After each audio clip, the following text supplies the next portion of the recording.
Today's world is now moving towards a future where everything is recycled. To get there, we need to reduce our dependence on fossil fuel sources.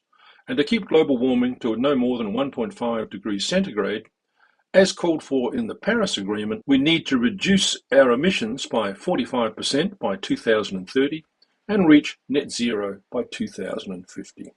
But unlike many of the proponents of this green reality, we need to look at the truths of what's required to get there.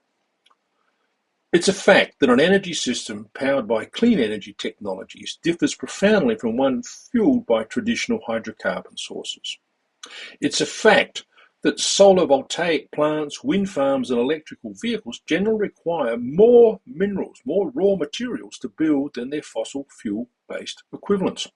An offshore wind plant requires 13 times more mineral resources: copper, zinc, manganese, chromium, nickel, rare earths, molybdenum, silicon, cobalt, and a few others to generate the same energy requirement as a gas-fired fuel plant. As do onshore wind, nuclear sources.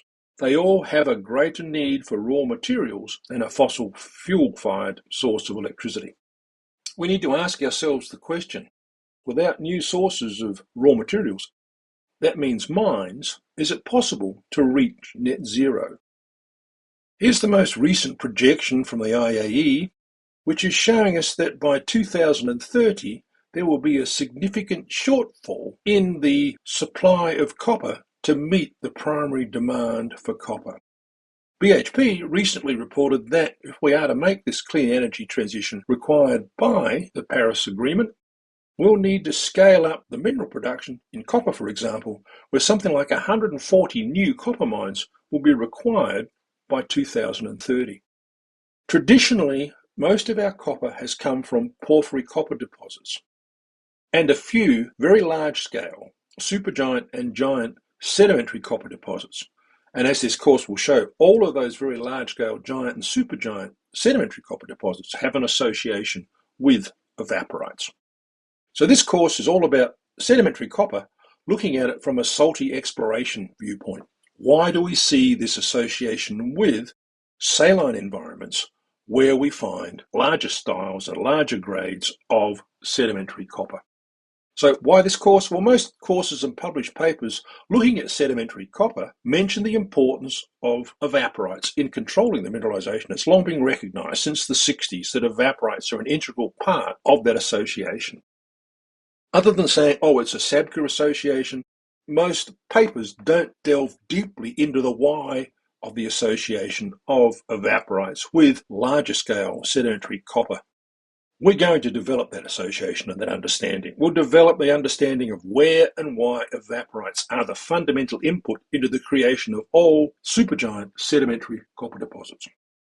We'll look at it in depth at the various diagenetic and epigenetic processes and the settings that accumulate large volumes of copper. We'll see that it's a combination at the broad scale between the setting, initially at the plate edge scale, the alteration, what happens to evaporites in the subsurface, and what happens at the salt edge in the subsurface, generating the appropriate chemistries that allow supergiant deposits to form. So we're going to review the main sediment-hosted sedimentary copper deposits around the world, and we'll compare why some of these sedimentary copper deposits are supergiants and others are not.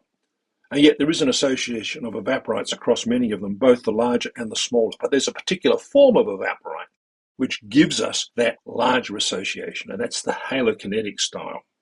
We're also going to document the processes necessary in the creation and preservation of supergiant sediment-hosted deposits throughout the diagenetic and on into the metamorphic realm. And a key point here is that once halite reaches the greenschist facies, it disappears. So in many of these supergiant copper deposits, the salt has gone, leaving behind its residues and indicators, which we'll look at in a fair bit of detail. So what does the course involve? The backbone of the course construct is a series of high-quality videos covering a range of topics, all related to sedimentary copper deposits. Once you sign up, you've got ongoing interactive online discussion possibilities with me throughout your sign-up time in the course. You'll also receive, as part of the course package, a copy of my Evaporites book, and you'll also have access to a number of downloads of relevant technical material, All of the material is referenced in a series of reference lists that accompany each module in the course. At the end of the course, you will get a certificate of completion. So, who am I? Well, this is me. I'm John Warren. I have something like more than 30 years of research and training experience in saline geosystems, both modern and ancient.